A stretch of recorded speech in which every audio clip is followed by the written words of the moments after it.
श्रावण महीने की नवमी तिथि। कौन सी तिथि? नवमी। चाहे शुक्ल पक्ष की हो चाहे कृष्ण पक्ष की। 7 दुर्वा। कितनी दुर्वा? 7 दुर्वा अशोक सुंदरी वाली जगह पर चढ़ाकर, शंकर भगवान के ऊपर चढ़ाकर, गणेश जी के चरणारविंद को लगाकर उसको लेकर आना है। हाटकेश्वर महादेव का स्मरण कर। कौन से महादेव? हाटकेश्वर महादेव। उसको लेकर आइए। उदर में, पेट में रोग हो, बीमारी हो, बहुत ज्यादा तकलीफ हो रही हो, शरीर के अंतर्गत एसिडिटी रहती हो या पेट के अंतर्गत कोई ना कोई बीमारी बनी ही रहती हो, उसको भादों के महीने में, कौन से महीने में? भादों के महीने में किसी भी दिन सुबह के समय जब आप वो दुर्वा लेकर आए, 5 दिन, 6 दिन, 7 दिन में एक एक कर कर खाली पेट उसको चबा चबा कर खा लो और पानी पी लीजिए। करना पड़ेगा श्रावण महीने में, खाना पड़ेगी। जब जीवन में कहीं समस्या खड़ी हो जाए, कहीं बहुत विकट समस्या है और कोई हल ना मिल रहा हो जाता है जीवन में, कोई घड़ी ऐसी आके खड़ी हो जाती है जहां पर हमको सोचने के लिए भी समय नहीं मिलता। तब श्रावण महीने की नवमी तिथि। कौन सी तिथि? नवमी। चाहे शुक्ल पक्ष की हो चाहे कृष्ण पक्ष की। 7 दुर्वा। कितनी दुर्वा?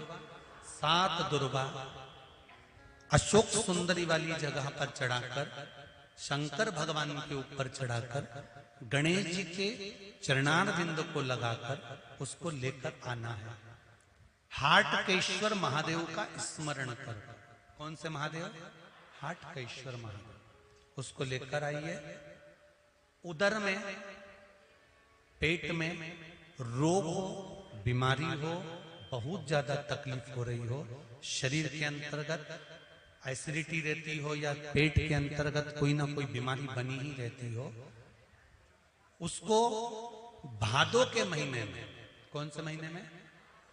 भादों के महीने में किसी भी दिन सुबह के समय जब आप वो दुर्वा लेकर आए, 5 दिन, 6 दिन, 7 दिन में एक एक कर कर खाली पेट उसको चबा चबा कर खा लो और पानी पी लीजिए। करना पड़ेगा श्रावण महीने में, खाना पड़ेगी भादों में। चतुर्मास में 4 महीनों का बड़ा बड़ा महत्व है। कभी आपको एक स्मरण रहा हो कि जिस नारी के, स्त्री के रजोधर्म से जुड़ी हुई या पुरुष वर्ग में भी कहीं ना कहीं किसी ना किसी रूप में इस उदर से लेकर एड़ी तक के बीच में जो भी तकलीफें होती हैं उससे जुड़ी हुए के लिए भी सावन के महीने में एक प्रयोग आता है। उसको कर लेने से संपूर्ण जीवन समय में ये नाभि कोश से लेकर एड़ी तक के बीच में कभी तकलीफ हो ही नहीं। और वो जल शंकर भगवान को शूलपाणेश्वर महादेव के नाम से चढ़ाया गया। कौन से महादेव के नाम से? शूलपाणेश्वर महादेव। शूलपाणेश्वर, उसका भी स्थान है कि वो जल कहां चढ़ता है। तो पहले तो नवमी तिथि का दुर्वा प्रयोग भगवान शंकर को समर्पित करते हुए, अशोक सुंदरी वाली जगह पर समर्पित करते हुए श्री गणेश जी महाराज को कहकर, आपको याद होगा जिस समय पर श्री गणेश जी महाराज कुबेर जी महाराज के घर में भोजन करने गए थे, सारा अन्न भगवान गणेश जी पा गए थे, तब शंकर भगवान ने दुर्वा भेजी थी। ये दुर्वा जब गणेश जी को भेजी गई थी तो वो औषधि के लिए भेजी गई थी कि गणेश जी ने ज्यादा पा लिया है तो शरीर में रोग ना हो जाए, पेट में कोई रोग ना हो जाए। तब शिव जी ने भेजी थी अशोक सुंदरी के माध्यम से। इस दुर्वा का प्रभाव रोग मुक्ति के लिए किया गया। बीमारी डॉक्टर का पीछे ही नहीं छूट रहा हो तो शिव महापुराण, विष्णु पुराण और स्कंद पुराण में जो पुरुषोत्तम कथाओं का वर्णन किया गया है, एक आटे का दिया, उसमें 4 बत्ती, आटे के दिए में 4 बत्ती रखें, तिल्ली का तेल डाल लें, थोड़ा सा उसमें सरसों का तेल डाल लें। महाराज घर के बाहर अर्थात घर के अंदर के बाहर जो चौखट होती, चौखट से थोड़ा सा बाहर, बिल्कुल चौखट पे नहीं बैठना, थोड़ा सा बाहर, नवमी तिथि के दिन शाम के 6 से 6:30 के बीच में 21 बार जो व्यक्ति बीमार रहता है उसके सिर से नीचे की ओर श्री नरसिंह भगवान का स्मरण कर कर, जिस अधिक मास में जिस तिथि को उतारा कर रहे हो उस तिथि का नाम लेकर, उस अश्विन अधिक मास का नाम लेकर, जो व्यक्ति का उतारा कर रहे हो उसका नाम और गोत्र लेकर 21 बार जो उतार कर उस दिए को घर के ही चौखट पर रख देता है, उस व्यक्ति की बीमारी छूट जाती है महाराज, वो रोगीला नहीं रहता। श्रावण के महीने में 3 चीजों का स्मरण करना, महादेव, भोला और हर हर महादेव। इन तीनों का उच्चारण कहां कहां पर करना चाहिए वो समझिए जरा। अभी तक जितनी भी आपने शिव पुराण सुनी होगी उसमें हमने ये वर्णन नहीं करा।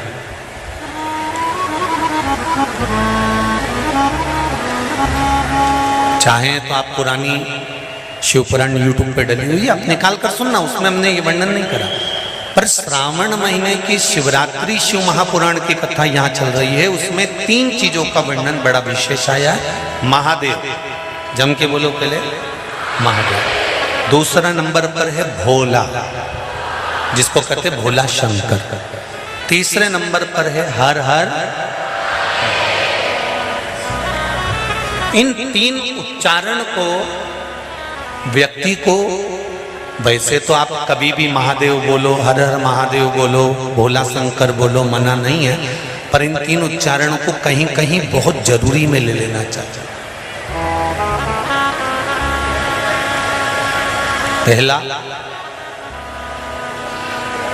जब आप किसी कार्य के लिए आगे बढ़ रहे हो और वो कार्य हो ही नहीं रहा, बहुत प्रयास कर लिया आपने और वो काम हो ही नहीं रहा, अथक प्रयास कर कर थक गए, तब घर से जब निकलो तो एक विचार कर कर निकला, मुख से कहकर निकलना कि आज मैं इस कार्य के लिए जा रहा हूं और मेरे साथ मेरा महादेव जा रहा है। कौन जा रहा है? महादेव जा रहा है। वापिस आओगे, ज्यादा से ज्यादा ये होगा 15 दिन, 20 दिन, 25 दिन, 30 दिन लगेंगे। जो कार्य कर कर आए हो उसका रिजल्ट आपके पक्ष में जरूर आएगा, क्योंकि महादेव को आप साथ लेकर जाते हैं।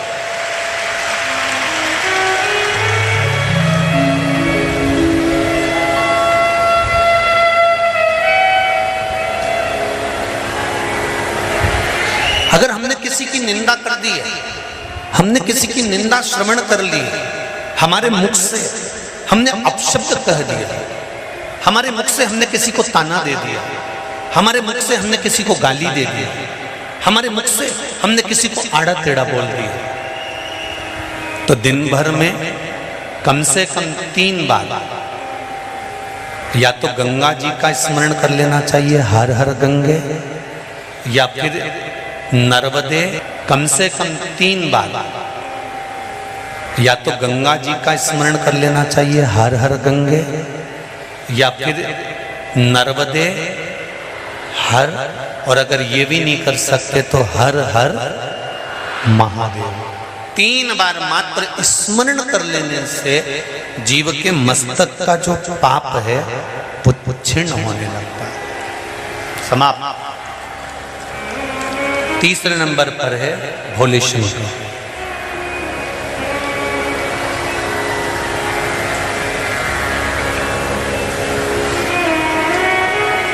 बहुत तेज क्रोध आ रहा,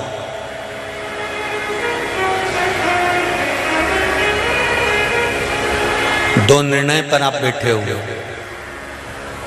एक मन कर रहा है इस लड़के से शादी करूं कि इस लड़के से शादी करें, इस लड़की से ब्याह करें कि इस लड़की से ब्याह करें, किराने की दुकान डालें कि जनरल स्टोर डालें, इस जगह पर नौकरी करूं कि इस जगह पर नौकरी करूं, उस समय पर जब दो नाव सामने खड़ी है और एक नाव पर सवार होना है, उस समय पर एक बेलपत्र लेकर, भोले शंकर का नाम लेकर, एक बेलपत्र लेकर, भोले शंकर का नाम लेकर, बेलपत्र के पेड़ के नीचे ही रखकर निर्णय ले लिया करो। वो निर्णय तुम्हारा सफल होगा, कभी भी निष्फल नहीं। एक बेलपत्र का बल कितना प्रबल है, स्कंद पुराण भी कहती है कि बेलपत्र का एक पत्ता, मात्र केवल एक बेलपत्र का पत्ता हमारे जीवन में सुख प्रकट कर देता है।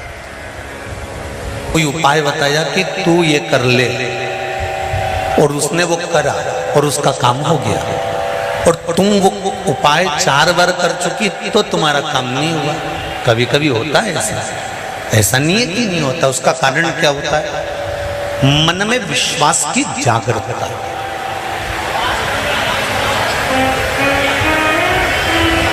मन में विश्वास की प्रबलता।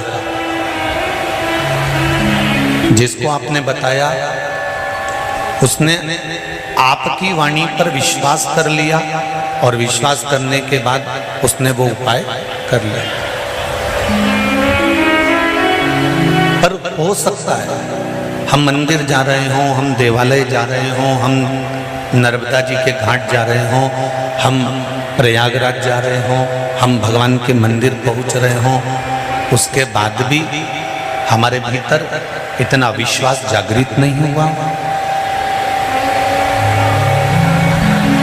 मैंने तेरे ही भरोसे, ओ बाबा तेरे ही भरोसे, हवा बिच उड़ती जाऊंगी, बाबा डोर हथो छड़नी नामे कंटी।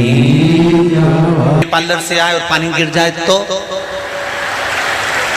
तो जैसी थी वैसी की वैसी हो जाए। तो शादी ब्याह की सावन में भगवान शंकर कहते हैं कि सावन में मैं इतना पानी इसलिए गिराता हूं कि तेरे भीतर जो विश्वास है, तेरे भीतर जो भक्ति है, वो सम्मुख है। तू जैसा है वैसा ही रहे, उसमें कुछ बदलने की जरूरत नहीं।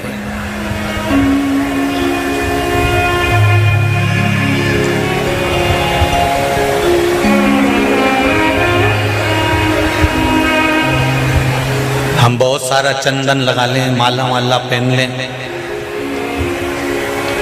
और शंकर जी के बहुत बड़े भगत बन के बैठ जाएं, तो भगवान शंकर कहते हैं ऐसे भगत बनने से कुछ नहीं होगा।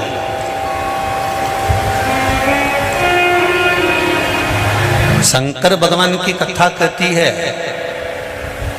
तू तेरे घर से निकल कर आ, विश्वास लेकर चल, एक लोटा जल तेरे घर से जब तू लेकर चले तो ये विश्वास लेकर चलना कि मेरे घर की पूरी टेंशन, पूरी चिंता, पूरी समस्या, पूरा दुख मैं बाबा को समर्पित करने के लिए जा रही हूं, उसका है तो उसको देने के लिए जा रही हूं। पति कहती है बाबा हमारे शास्त्र कहते हैं, हमारा धर्म कहता है, हमारे वेद और पुराण कहते हैं, जितने कदम चलकर हम भगवान के मंदिर पहुंचते हैं, जितने कदम चलकर हम संत के दरवाजे पहुंचते हैं, जितने कदम चलकर हम शिव महापुराण की कथा तक पहुंचते हैं, उतने अश्वमेध यज्ञ हम अपनी जिंदगी के कर लेते हैं। उतने अश्वमेध यज्ञ हमने करते हैं, और हमारे अश्वमेध यज्ञ कोई साधारण नहीं है। भोजन करने के लिए और मंदिर का घंटा बज गया। मेरी माताओं, मेरी जीजियों, मेरे भाई, एक बात का स्मरण रहे, हम प्रतिदिन जब एक लोटा जल लेकर शंकर जी के मंदिर में जाते हैं ना चढ़ाने के लिए, तो हम भगवान शंकर के दरवाजे जाते जाते ना जाने कितने अश्वमेध यज्ञ का पुण्य अपने हाथ में लेकर इकट्ठा कर लेते हैं। ना जाने कितना पुण्य, ना जाने कितना आनंद हम वो अश्वमेध यज्ञ का इकट्ठा कर लेते हैं। इसलिए कहते हैं सारी समस्या का हल, जरा जम के बोलो, एक लोटा। पर सावन के महीने में एक लोटा नहीं, कितने? 2 लोटा जल दोनों हाथ से डलना चाहिए और बाबा से अपने दिल की बात कहना चाहिए। बाबा से दिल का भाव।